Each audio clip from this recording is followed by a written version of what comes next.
Silakan langsung aja ya, langsung dikomentari.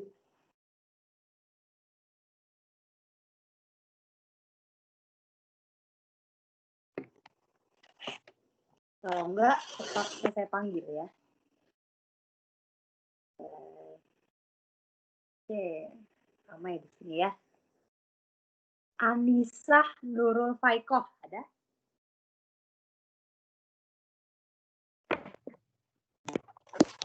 Ada.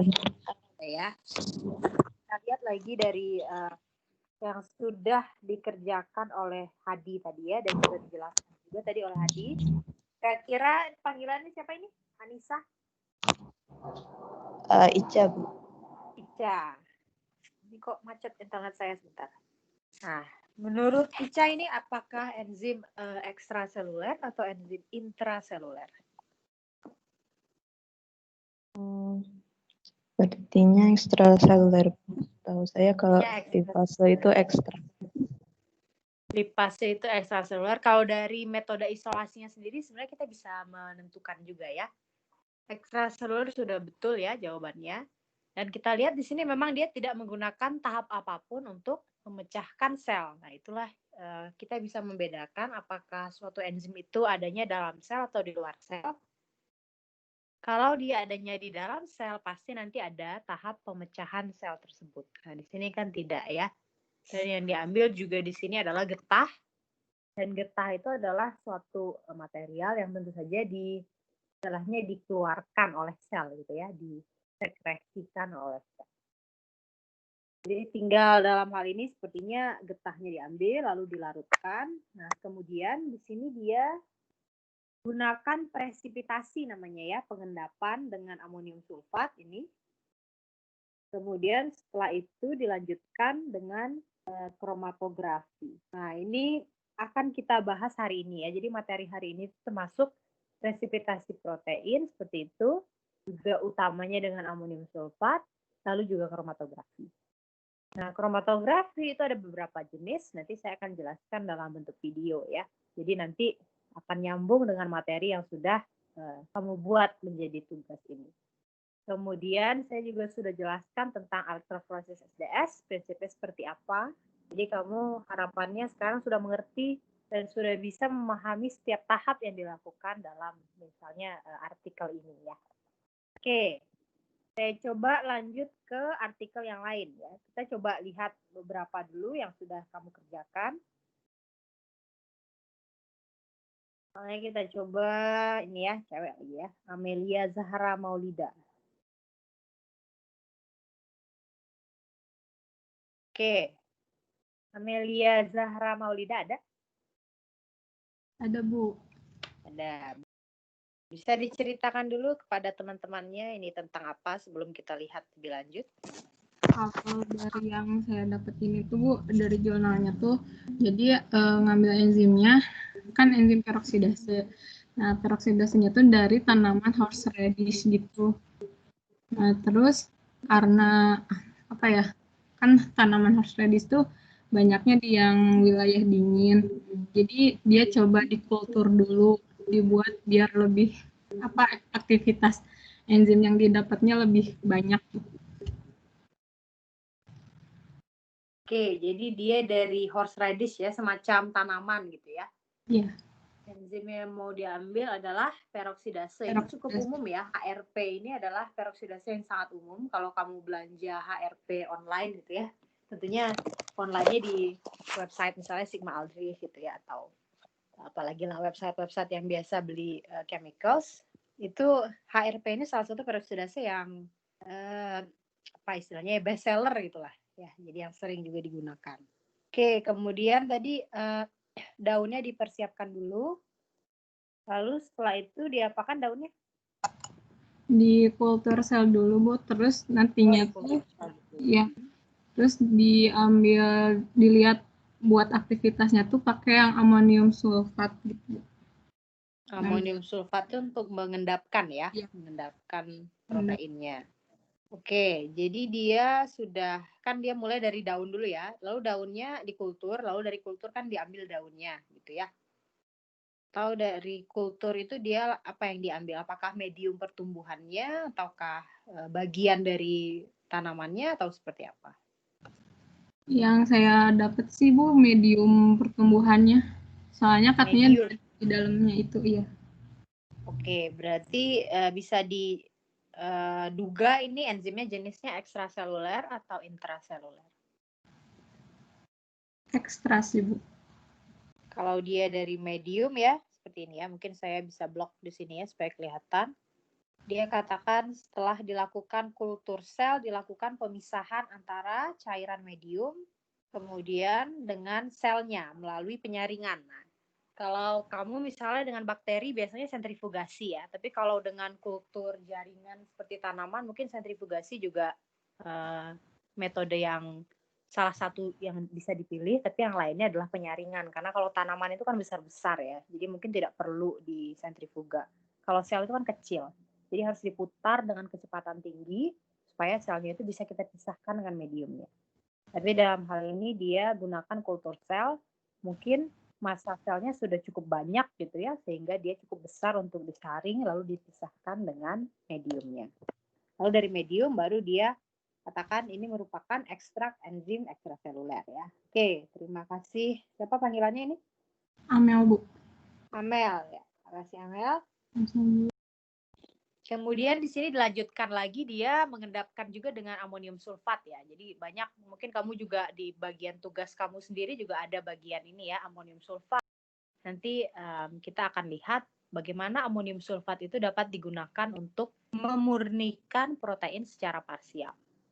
Jadi sebetulnya amonium sulfat itu adalah tahapan pemurnian ya, yang kemudian juga tentu saja dia serangkaian dengan tahapan isolasi. Lalu isolasi dapat dilakukan ya, dia gunakan ini ya istilahnya fraksinasi amonium sulfat. Mungkin sekarang kamu juga sudah mulai terbayang, tapi nanti di video kuliah akan dibahas lebih lanjut. Oke, kita lihat lagi yang lain, mungkin yang bakteri ya. Saya coba carikan yang dari mikro mungkin ya, yang bakteri. Apakah ini bakteri? Kita coba lihat ya, Hollandres Hassoloan Nainggolan. Pas ya, pakai bakteri. Ada orangnya Hollandes Hassoloan Nainggolan? Ada Bu. Oke, panggilannya siapa ini? Holland Bu. Holland. Oke, Holland. Boleh diceritakan dulu apa yang dilakukan oleh artikel ini? Dari sini sebenarnya ada ekstraksi enzim lipase, novel lipase gitu dari Bacillus sebenarnya. Kemudian diambil gennya terus dibuat rekombinan ke plasmid. Nah, dimasukin ke organismenya itu E. coli. Nah, di sini tuh ada tahap kultivasi dulu Bu. Jadi E. coli-nya rekombinannya itu dikultivasi sampai mencapai suatu kultur OD-nya 0,6. Kemudian diinduksi pakai IPTG supaya plasmidnya itu bisa menghasilkan lipasenya gitu. Kemudian ada tahap keduanya itu pemanenan. Ya. Pemanenan proteinnya ini pakai metodenya sentrifugasi. Jadi nanti didapatin supranatannya yaitu berisi crude enzimnya. Oke. Kemudian pakai sistem untuk analisis enzimnya itu pakai SDH page sama zimografi. Oke. Ya, terima kasih Holland ya. Jadi zimografi dan SDS page biasanya zimografi itu digunakan di native page ya. Cuma ini menarik kenapa SDS page mungkin bisa dilihat di papernya ya. Jadi dalam zimografi itu biasanya kita uji aktivitas untuk enzim-enzim yang hidrolitik ya, yang kelas hidrolase termasuk juga lipase ini. Nanti dia akan muncul warna tertentu pada gel. Jadi dia semacam uji aktivitas tapi pada gel dan secara semi kuantitatif lah ya, atau mungkin secara garis besar lebih ke kualitatif ya. Silakan lihat lagi videonya, saya juga sudah bahas tentang zimografi kalau ada yang lupa. Begitu juga dengan SDS. Nah, sekarang kita lihat dulu bagian isolasi ya, di sini disebutkan pemanenan ya, kurang lebih sama artinya. Nah, kira-kira apakah ini enzim yang intrasel atau ekstrasel? Ada yang mau jawab? Kebetulan lagi nggak megang ininya ya. Oke, saya panggil aja ya. Mungkin saya panggil. Bella ada? Bella Valeria? Bella Valeria. Ada, oke. Kita lihat lagi artikel barusan ya, yang dari Holland. Kok saya nggak bisa lihat artikel? Nah tadi Hollandres Nainggolan. Nah, kira-kira ini enzimnya intrasel atau ekstrasel?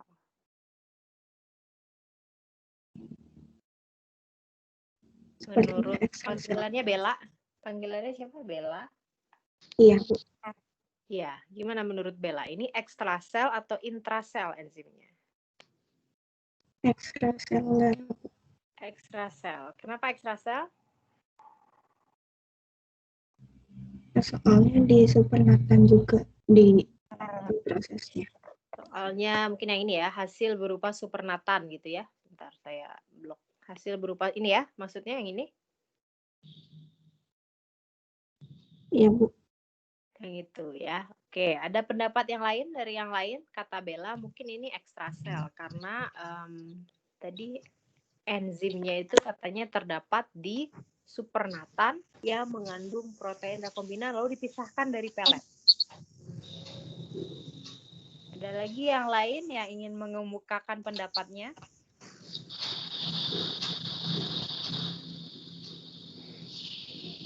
Saya coba cari yang lain. Rida sudah unmute. Nah, langsung aja jawab ya. Gimana menurut Ya, Bu. panggilan kamu Rida ya? Iya, Bu. Oke, gimana menurut Rida? Apakah ekstrasel atau intrasel? Intrasel, Bu.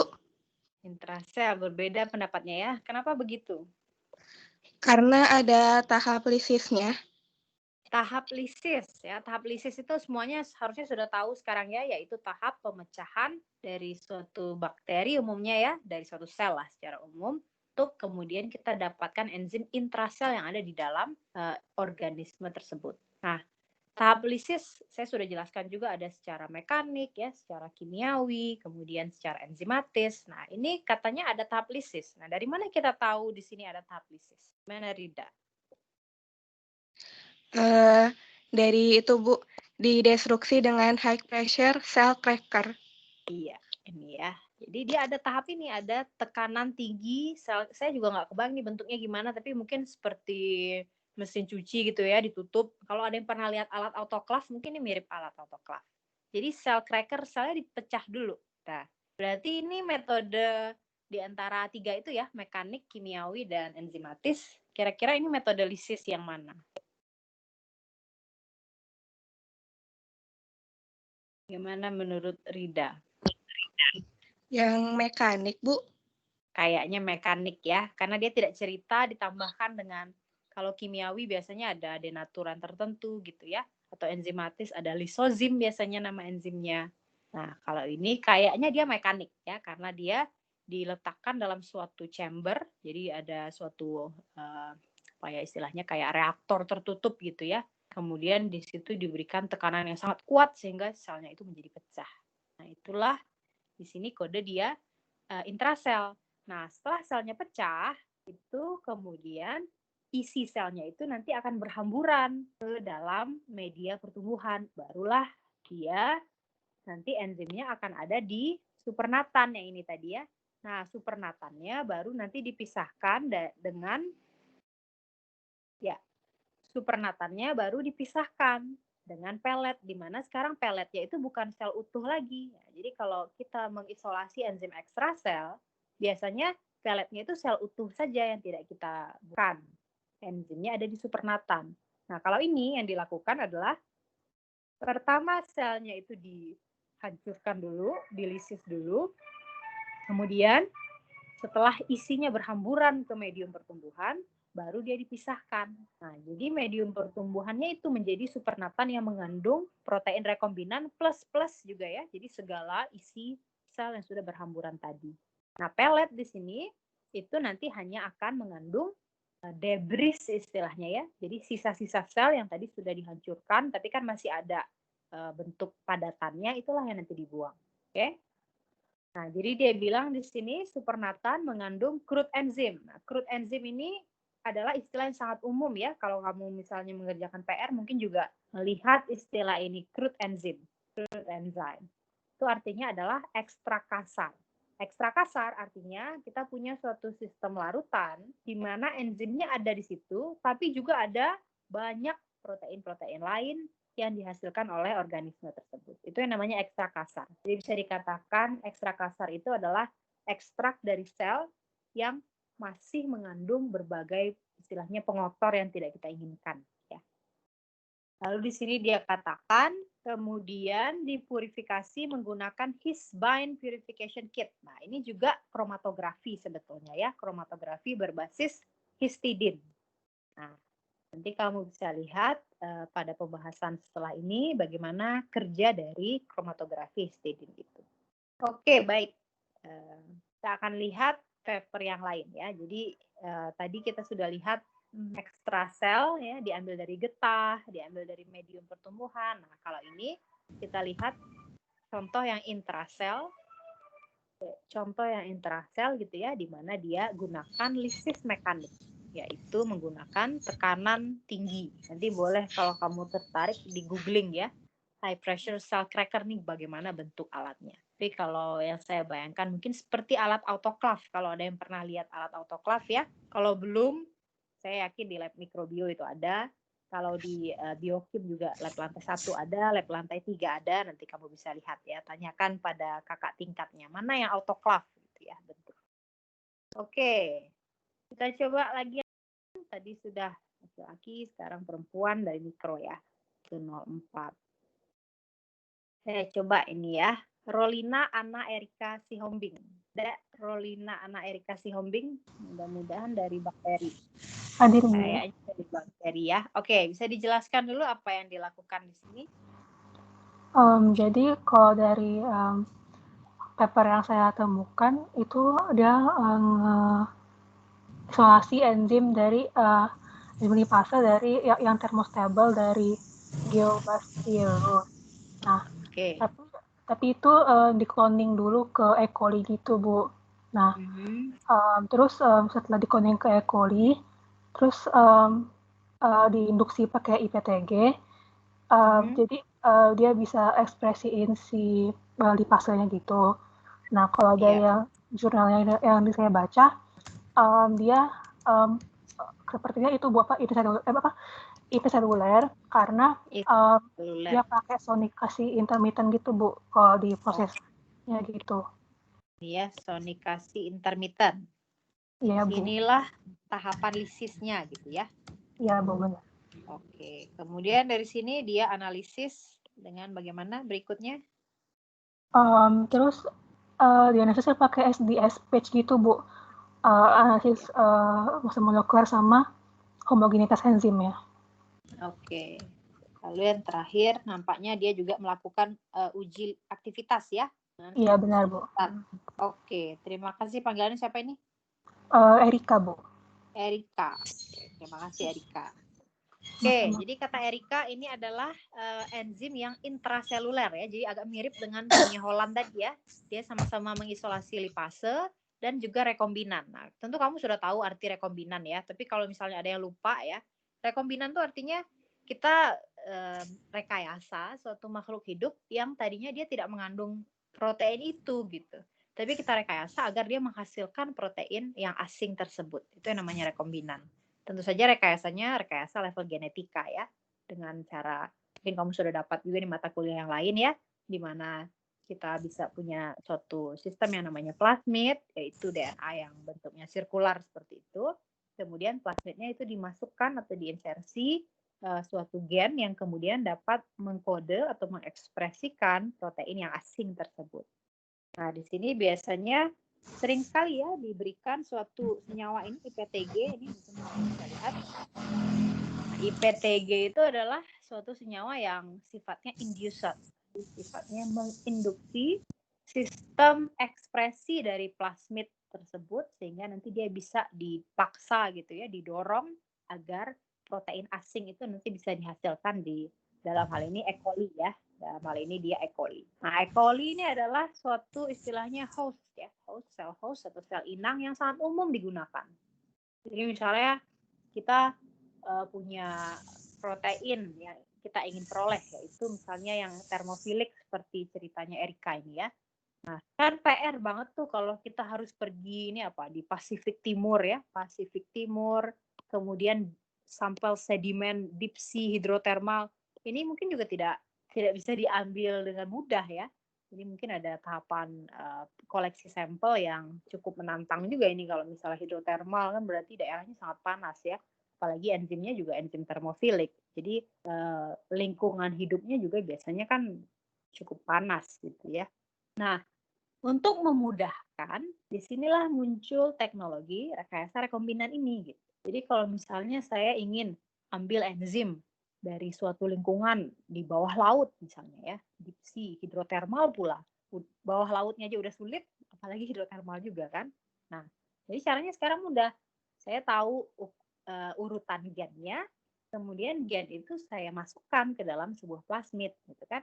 Nah, kemudian plasmid itu saya masukkan saja ke bakteri yang tidak sulit untuk diperoleh, yaitu bakteri E. coli ini. Nah, ini kan sangat umum ya, sangat umum. Kemudian relatif murah juga, pertumbuhannya juga overnight ya, atau semalaman saja itu juga sudah cukup banyak sel yang dia hasilkan melalui pembelahan diri ya. Jadi kita tinggal masukkan saja gen dari bakteri Geobacillus itu ke dalam E. coli. Nah, itu yang namanya teknologi rekayasa genetika rekombinan. Dan proteinnya dihasilkan oleh E. coli sekarang. Jadi tidak perlu diambil dari bakterinya di awal itu. Nah, itulah biasanya dalam proses seperti itu terlibat senyawa IPTG ini, di mana IPTG ini umum untuk menginduksi sistem plasmid itu, ada sistem ekspresi tertentunya, kemudian dia nanti akan menghasilkan enzim rekombinan yang kita inginkan. Ya. Lalu dia bilang di sini dihasilkan sebagai pelet. Nah, biasanya memang kalau kita bekerja dengan sistem plasmid, lalu ada induksi IPTG, itu memang seringkali enzimnya itu intraseluler ya. Jadi selalu harus ada tahap lisisnya. Jadi dia ambil peletnya, jadi cukup jelas ya. Pasti dia sentrifuga dulu ya kan. Sentrifuga dulu, di sini disentrifugasi. Di sini tentu saja tujuan sentrifugasinya itu adalah untuk memisahkan dia ya dengan medium pertumbuhan. Ini nggak bisa saya blok sebentar ya. Ya, sampai sinilah ya. Jadi tentu saja si bakterinya E. coli itu ya ditumbuhkan di sini namanya medium Luria bertani. Kemudian setelah ditumbuhkan dalam medium Luria bertani itu, kalau ada yang belum tahu ya, Luria bertani itu kandungannya biasanya ada sumber karbon, misalnya dalam bentuk yeast ekstrak, ada sumber nitrogen, kemudian ada apa lagi ya biasanya itu ya yeast ekstrak, kemudian triton, kemudian juga garam. Jadi ada sumber karbon, sumber mineral, dan juga sumber nitrogen. Itu sudah cukup untuk E. coli tumbuh. Ya.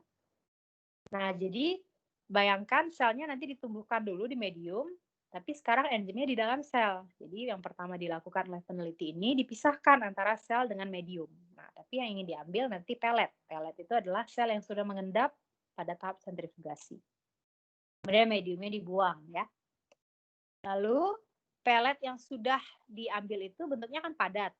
Dia lanjutkan dengan resuspensi istilahnya. Resuspensi itu artinya pelarutan kembali. Jadi padatan sel itu dibuat terlarut lagi, yaitu dimasukkan dalam buffer. Di sini buffer fosfat tampaknya ya. pH-nya 8, ada NaCl-nya, ada imidazolnya. Imidazol ini umum kita gunakan saat kita ingin memurnikan dengan kolom-kolom yang berbasis nikel. Nah, di sini kita lihat dia ingin melakukan pemurnian dengan namanya Ni-Sepharos 6 fast flow di 4 derajat Celcius. Nanti kamu lihat ya, apa itu artinya kolom nikel, nanti kita akan bahas di bagian pemurnian ini. Nah, oke, sekarang kamu bayangkan kita sudah dapat endapan sel, lalu endapannya sekarang sudah terlarut kembali. Tapi bentuknya kan masih sel utuh ya. Kita harus lisis. Nah, dia lakukan lisis dengan sonikasi intermittent. Nah, sonikasi intermittent itu biasanya kalau sonikasi ya, kalau tadi kan high pressure cell cracker. Nah, sonikasi itu biasanya dengan gelombang suara. Kalau tadi dengan tekanan tinggi, kalau ini dengan suara yang sangat nyaring gitu ya, sehingga selnya pecah. Ini saya ceritakan di video saya ya. Kalau kita lakukan sonikasi, biasanya kita harus gunakan semacam penutup telinga ya, kayak headphone gitulah. Tapi dia untuk meredam suara. Karena saking tingginya frekuensi yang dikeluarkan oleh alat sonikasi itu kita bisa terganggu juga pendengaran kita. Makanya kita harus tutup ya telinga kita dengan pelindung yang biasanya dipakai orang di, misalnya orang konstruksi gitu ya, orang yang lagi membangun suatu gedung, itu kan juga ada alat-alat yang kemudian menghasilkan suara berfrekuensi tinggi. Mereka gunakan itu untuk penutup telinga. Bentuknya seperti headset tapi ya jauh lebih kedap ya. Nah, biasanya kita gunakan itu. Waktu saya S1 dulu, kadang-kadang kita rebutan ya kan, headsetnya itu kan terbatas ya yang ada di lab itu. Ada juga dulu senior saya, dia lucu juga, dia ambil tisu dan kapas lalu dia sumbat ke telinganya karena headsetnya sudah tidak kebagian gitu. Banyak juga yang bawa headset sendiri ya, tapi tentu saja tidak sebagus headset yang tahan suara itu ya, tidak terlalu kedap gitu. Ya itu ada juga yang rebutan tapi dia ingin sonikasi dan tidak bisa menunggu mungkin ya, mungkin ada kegiatan lain atau apa. Jadi diambil kapas dan tisu lalu dia sumbat ke ininya ya, ke telinganya gitu. Saya nggak tahu ya itu efektif atau tidak, tapi ya tentu saja tidak disarankan ya. Baiknya ya gunakan proteksi yang sesuai untuk gelombang tinggi ini, gelombang suara ya. Jadi dilakukan sonikasi, ada frekuensi sangat tinggi. Alatnya itu bentuknya seperti jarum ya, seperti jarum tapi terbuat dari besi dan ukurannya cukup tebal gitu. Nah, jadi alat itu nanti dimasukkan saja ke dalam larutan ini, nanti dia akan menghasilkan suatu frekuensi suara yang sangat tinggi, dan biasanya kalau kamu pegang biasanya kan microtubes ya, atau misalnya istilahnya tabung gitu ya, tabung Falcon biasanya namanya. Tabungnya itu nanti akan terasa panas ya. Jadi hati-hati kalau kamu lakukan sonikasi ini, biasanya harus siapkan es. Jadi kalau terlalu panas nanti masukin es dulu, atau biarkan di suhu ruang biar dia nggak terlalu panas. Karena kamu juga tahu kalau terlalu panas itu enzimnya bisa terdenaturasi ya kan. Jadi gelombangnya sangat tinggi, molekul bergerak dengan sangat random dan sangat cepat gitu ya, sehingga timbul suatu panas di situ. Nah itu harus hati-hati, pastikan suhunya bisa dijaga ya sekitaran suhu ruang gitu ya, jangan sampai terlalu panas nanti malah enzimnya rusak. Oke, kemudian dia di sini setelah dilisis di sentrifuga lagi. Nah, setelah dilisis di sentrifuga lagi, nah ini yang mirip dengan tahap setelah high pressure cracker yang tadi si Holland ya. Setelah dilisis, selnya pecah, isinya berhamburan, lalu disentrifuga untuk mengambil isinya. Sedangkan debrisnya di sini dia bilang istilahnya lisat ya. Lisat itu ditambahkan untuk lisat itu adalah hasil lisisnya itu ya. Kemudian dibuang, tentu saja debris selnya setelah disentrifuga dia karena masih berat dia akan turun ke bawah, tinggal dibuang. Lalu hasil lisis yang nanti mengandung berbagai macam protein, termasuk juga lipase yang diinginkan dalam paper ini, nanti harus dipurifikasi atau dimurnikan kembali. Nah, di sini dia gunakan namanya resin. Nah, resin ini sebetulnya suatu bahan dasar dari kolom ya, jadi bentuknya padatan begitu, di mana padatan tersebut nanti mampu menyerap protein. Kemudian dia gunakan kolom nikel di sini. Nah, nanti kamu bisa baca ya apa yang dimaksud dengan terelusi ini apa. Ya, nanti saya jelaskan dalam bentuk video itu ya. Oke, ke bawahnya adalah uji aktivitas. Ya, kamu juga sudah terbayang ya. Digunakan substrat buatan P-nitrofenyl palmitat, PNPP. Ini cukup populer untuk lipase ya. Kemudian ditentukan dengan mengukur jumlah P-nitrofenol. Jadi P-nitrofenyl palmitat itu punya suatu ikatan ester. Lipase ini tugasnya memotong ikatan ester, jadi nanti ini akan putus dan dihasilkan oleh enzim ini senyawa yang namanya P-nitrofenol atau PNP. Nah, tentu saja PNP ini berwarna ya.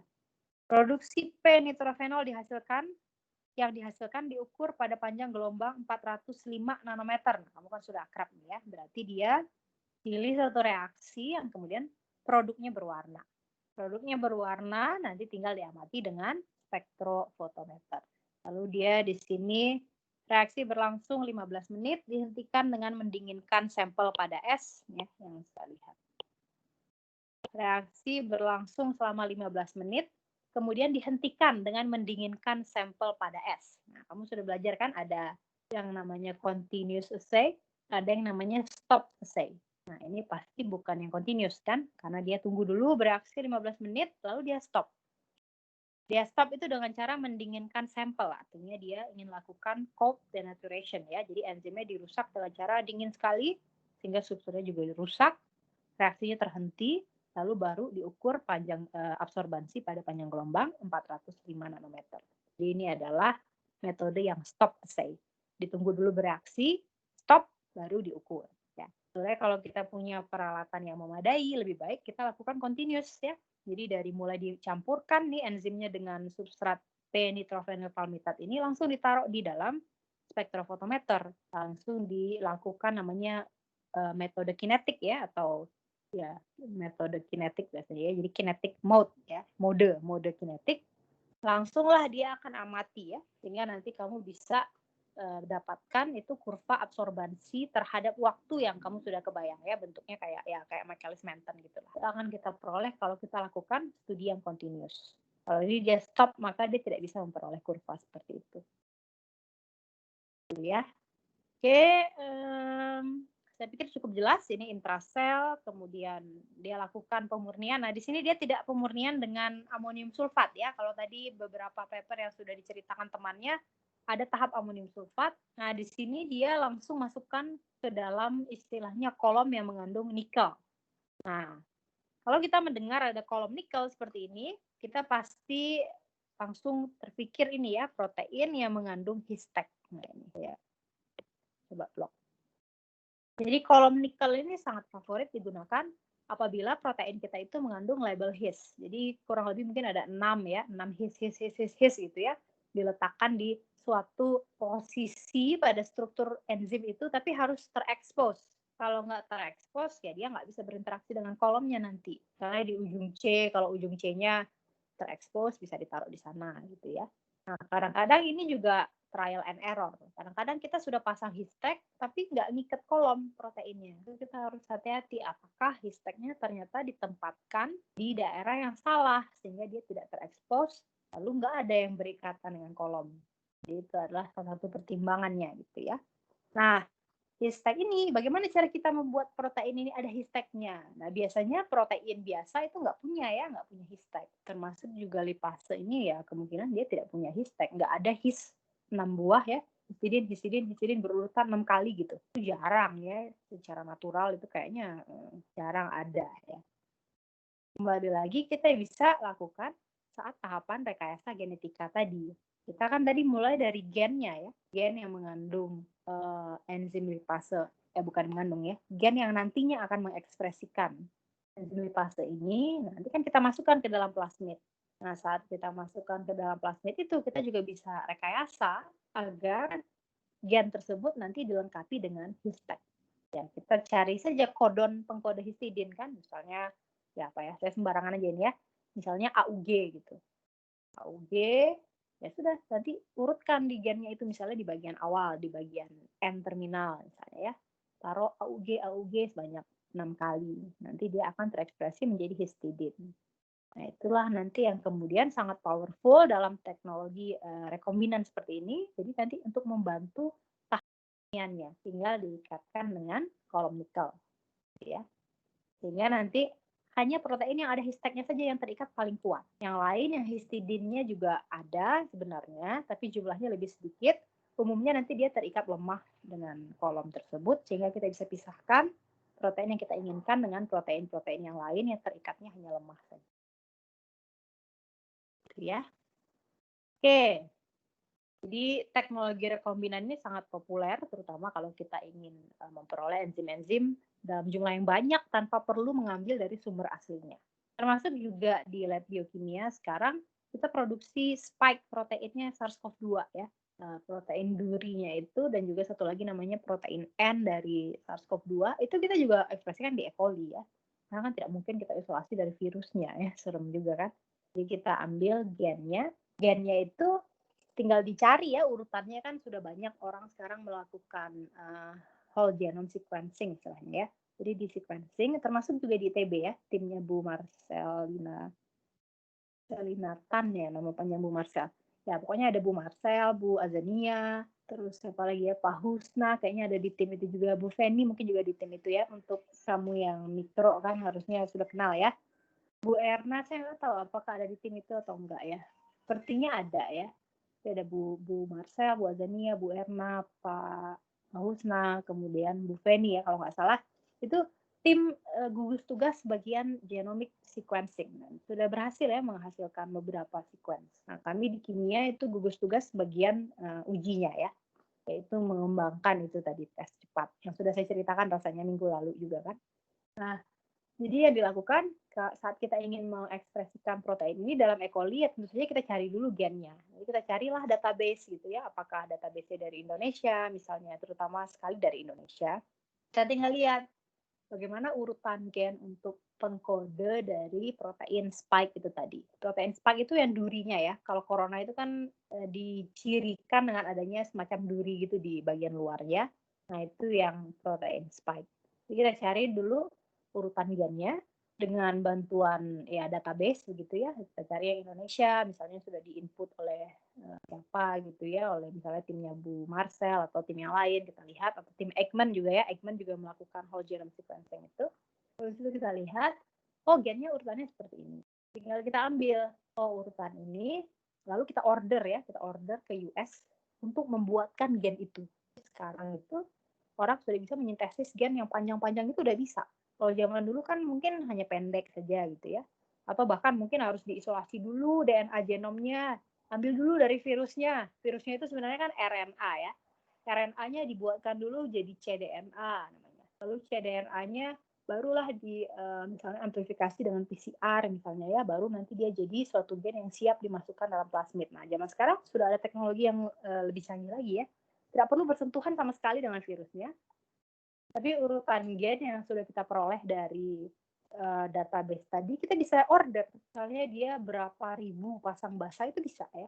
Berapa ribuan pasang basa itu bisa disintesis dengan akurasi yang baik.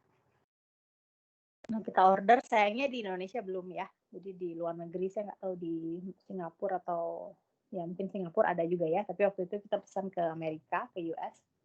Lalu dibuatkanlah itu gen sintetik pengkode SARS-CoV-2 bagian spike protein. Nah, lalu dipesankan, tambahkan nanti pengkode histidinnya gitu ya.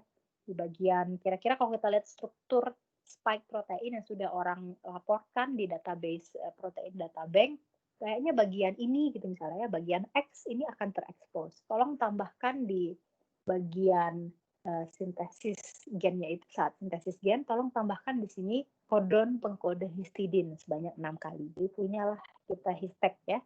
Kemudian dari situ baru setelah gen sintetiknya disintesis sekian ribu pasang basa gitu, lalu baru itu yang kita masukkan ke dalam plasmid. Setelah masuk plasmid ya tahapannya sudah sama lagi ya, tinggal ditransformasikan, diinduce juga kalau nggak salah dengan IPTG juga, lalu kemudian diekspresikan. Proteinnya kebetulan protein internal juga ya, intraseluler, jadi tentunya di lisis juga. Lisisnya kita gunakan secara enzimatis. Ada lisozim, ada berbagai deterjen gitu ya yang dicobakan juga. Kemudian saya lupa apakah disonikasi atau tidak. Mungkin disonikasi juga ya, tapi gabungan gitulah ya. Jadi ada metode enzimatisnya, ada metode mekaniknya juga. Nah, kemudian setelah dibuka, karena kita sudah tambahkan histek seperti yang ada di paper yang disampaikan oleh teman kamu ini, maka kita bisa gunakan juga kolom nikel untuk kemudian memurnikan histidinnya. Tapi tentu saja karena proteinnya juga cukup ini ya, kestabilannya sebetulnya tidak terlalu stabil protein ini ya, dia protein spike tuh ya, dia memiliki kecenderungan untuk mengendap. Jadi dia sebenarnya sifat hidrofobisitasnya itu cukup tinggi. Jadi dia cenderung juga untuk mengendap. Jadi saat kita murnikan dengan kolom nikel itu agak menantang juga ya. Juga yang proteinnya kok tidak terikat gitu. Padahal kan kita sudah tambahkan his dan secara struktur sebetulnya ini di bagian yang terekspos harusnya. Tapi kalau dalam eksperimen ya kadang-kadang tidak tidak 100% sesuai dengan teori yang kamu. Jadi mungkin kita berpikir ada tahap misalnya refolding yang salah gitu ya dari protein ini, sehingga harus di unfolding dulu. Jadi kita buka dulu proteinnya, unfolding dulu dengan menambahkan senyawa-senyawa denaturan yang dapat membuka struktur protein seperti urea gitu ya, urea atau istilahnya guanidium klorida itu juga umum digunakan untuk membuka protein. Setelah itu baru dihilangkan ureanya perlahan-lahan agar dia nanti refold kembali, jadi dia melipat lagi dan harapannya melipat lagi dengan struktur yang sudah sesuai gitu ya, sehingga histagnya bisa terekspos. Nah barulah itu mulai ada protein yang terikat pada kolom. Kemudian dari situ ternyata kemurniannya hanya sampai mungkin sekitar 70% ya. Jadi sudah dimurnikan dengan kolom NI ini ya, kolom NI, tapi tidak NI encephaloros, NI yang lain ya. Tapi kemurniannya hanya sampai 70-an%. Nah biasanya kalau ini terjadi, kita lanjutkan pemurniannya dengan menggunakan kolom yang lain. Ya, jadi tambahkan satu tahap pemurnian lagi. Jadi kalau ini pemurnian dengan kolom NI, ternyata hasilnya belum sesuai dengan yang kita inginkan. Misalnya kita inginnya benar-benar murni sampai 90% misalnya. Ya mungkin tidak cukup dengan NI saja. Lanjutkan dengan kolom yang lain. Jadi kolom-kolomnya kamu bisa saksikan ya di video yang akan kamu tonton hari ini. Itu ada berbagai jenis kolom, nanti tinggal dipilih. Jadi kamu bisa bayangkan kadang-kadang penggunaan kolom itu tidak hanya satu ya, tapi kalau misalnya belum murni juga pindah ke jenis kolom yang lain. Belum juga pindah lagi ke jenis kolom yang lain. Begitu juga dengan presipitasi amonium sulfat. Itu juga biasanya tidak terlalu murni, jadi dilanjutkan. Setelah amonium sulfat, masuk kolom. Belum murni, masuk kolom yang lain. Ya, sampai nanti kita bisa lihat kemurniannya itu cukup tinggi. Nah, biasanya kita tahu kemurniannya itu dari SDS page saja. Kalau kita sudah peroleh protein yang sangat murni, pasti nanti dia akan muncul di kurang lebih 1 gitu ya. Paling murni itu kalau sudah 1 saja pitanya. Tandanya kita sudah peroleh hanya protein yang kita inginkan saja. Kalau pitanya masih banyak, di gel itu ya berhamburan dari atas sampai bawah, ya itu pasti dia belum murni. Gitu. Saya diperkirakan dari situ saja, protein saya relatif terhadap berbagai pita yang lain sepertinya 70%. Tapi kalau sudah tinggal 1, ini sudah sangat murni. Dan itu biasanya membutuhkan proses pemurnian yang lebih panjang ya. Kalau kita ingin semakin murni, maka prosesnya juga semakin panjang begitu. Oke, jadi cukup baik ya kamu mengerjakan tugasnya juga dengan serius gitu ya. Hasilnya juga cukup baik. Mungkin saya tidak bisa tunjukkan satu persatu ya. Silakan nanti kamu ya buka saja folder ini isolasi enzim. Kamu bisa lihat ya apa yang dikerjakan oleh misalnya ini ya Kalisa, yang dia kerjakan. Dia dari tumbuhan. Jadi menarik ya kamu di sini memilihnya juga ada yang dari tumbuhan, ada yang dari getah gitu. Kemudian ada yang dari bakteri. Ntar kamu bisa baca apa yang dia lakukan di sini. Kemudian bandingkan ya antara satu dengan yang lain. Kamu mulai coba bayangkan kalau ini dia dipsi lagi ya, jadi agak mirip dengan yang tadi. Apakah dia internal ataukah dia eksternal gitu ya. Kemudian setelah itu apa yang dilakukan untuk memurnikan? Nah, memurnikan kalau di sini muncul lagi istilah lain nih, kolom anion exchange. Ya. Kemudian kromatografi anion exchange seperti ini ya. Nah, ini nanti kamu setelah ini harapannya akan tahu ya. Permeasi gel ini sama dengan gel filtrasi. Dia gunakan kolom Cefadex. Nah, ini kamu lihat ya, ini dia menggunakan berbagai kolom. Artinya ini adalah pemurnian yang bertahap. Dari satu kolom ke kolom yang lain gitu.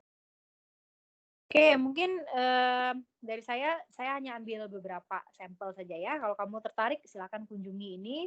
Saya pikir mungkin semuanya sudah memasukkan. Yang belum masukkan segera masukkan. Jadi kamu bisa lihat berbagai variasi metode untuk isolasi dan pemurnian enzim. Oke. Silakan ada yang mau ditanyakan dulu mengenai yang tadi sudah kita bahas. Oke, Fitria, silakan. Ya Bu, saya mau bertanya ini Bu, terkait tadi ada di jurnalnya Holland yang apa sih zimografi SDS page. Nah, kan kalau SDS page itu dia ada penambahan reagen yang bisa mendenaturasi proteinnya ya Bu. Tapi gimana bisa dia dilakukan zimografi gitu yang uji aktivitas enzimnya tuh secara langsung gitu kan Bu ya. Harusnya dia aktif kan si enzimnya itu, gimana bisa gitu Bu? Iya. Panggilannya siapa? Fitria? Fitri ya Bu. Fitria. Oke, pertanyaannya sangat bagus ya. Jadi yang saya jelaskan di video saya itu kan native ya, native page. Jadi kamu tidak ada tahap denaturasinya, nanti tinggal ditambahkan substrat yang sesuai yang juga berwarna sehingga nanti bisa dilihat misalnya daerah bening, ataukah misalnya kalau dia awalnya dari nggak berwarna jadi berwarna, muncullah warna di pita itu saja. Nah, kalau kita gunakan native page itu akan masuk akal ya. Kalau SDS page biasanya kan ada denaturasinya. Nah, kita harus ingat kapan kita menggunakan SDS dan kapan kita menggunakan native, itu prinsip kerjanya akan berbeda. Kalau kita gunakan native, karena kita tidak lakukan denaturasi, maka nanti protein itu akan bergerak berdasarkan dua parameter. Pertama, ukuran, dan kedua, muatan. Nah, jadi ada aspek muatan, nanti juga akan berpengaruh. Kalau kita gunakan SDS, karena SDS page ya, karena kita sudah tambahkan SDS yang nanti akan mendenaturasi atau membuka protein tersebut. Kemudian saat dia sudah dibuka, SDS ini dia suatu deterjen yang bermuatan negatif. Ya, kalau kamu tidak ingat, boleh saksikan lagi videonya, muatannya negatif. Jadi sudah tidak ada lagi pengaruh muatan. Jadi SDS page itu sebenarnya lebih akurat bagi kita untuk menentukan ukuran. Karena nanti pemisahannya nanti hanya berdasarkan ukuran saja. Karena muatannya sudah homogen semua, dibuat negatif dengan tambahan SDS. Jadi, sepertinya paper itu memilih SDS page karena dia ingin tahu secara pasti ini enzim ukurannya berapa. Kalau digunakan native, dia akan berjalan sesuai ukuran dan muatan. Jadi tidak jamin yang bergerak ke bawah itu kecil. Bisa jadi itu yang muatannya sangat besar, sehingga dia sangat senang gitu ya menuju kutub yang bagian bawah. Jadi peneliti itu kemungkinan dia menggunakan SDS page sebab dia ingin mencarikan atau mengetahui secara pasti berapa ukuran enzim itu. Jadi dia bergerak dulu berdasarkan ukuran. Nah, tentu saja sekarang masalahnya aktivitas enzim itu hanya akan terlihat kalau misalnya enzim itu aktif, ya kan? Atau strukturnya itu intact. Nah, kalau kita punya senyawa seperti SDS, itu struktur enzimnya akan terbuka. Sehingga harusnya dia tidak lagi aktif.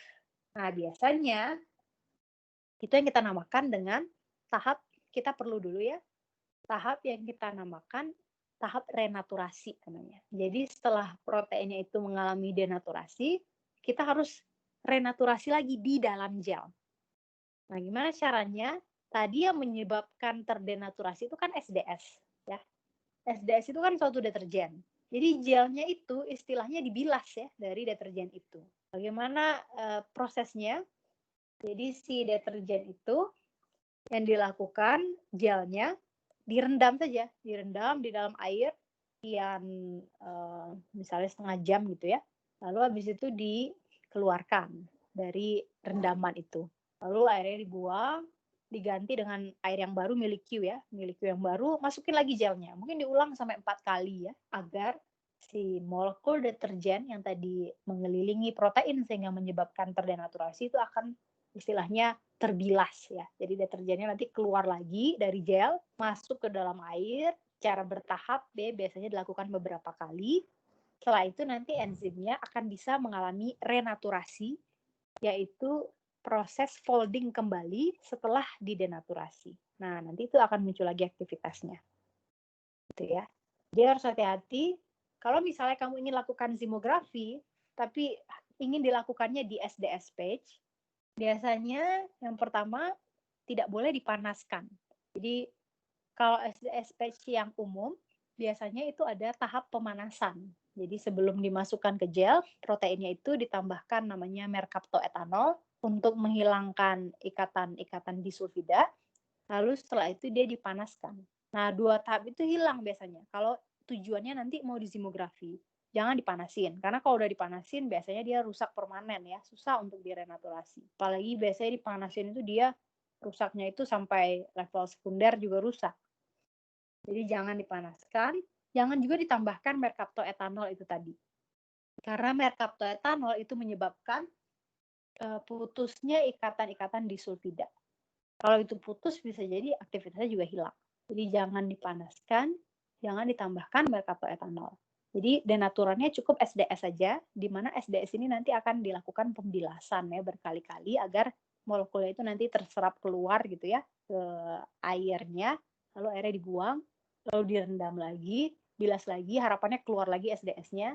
Nah, nanti enzimnya akan bisa melakukan renaturasi mandiri, gitu ya, self renaturation. Nanti dia akan folding kembali, refolding kembali. Harapannya dia akan juga mendapatkan kembali aktivitasnya sehingga nanti gelnya bisa kita lanjutkan untuk zimografi. Gitu. Apakah menjawab pertanyaannya Fitria? Iya menjawab Bu, terima kasih banyak. Oke, sama-sama. Baik, ya Melda, silakan. Apa yang angkat Melda betul? Mau ya. Izin keluar Bu. Oh iya, silakan ya. Terima kasih Bu. Oke, semoga cepat sembuh. Baik, ya mungkin ada lagi yang mau tanyakan, silakan.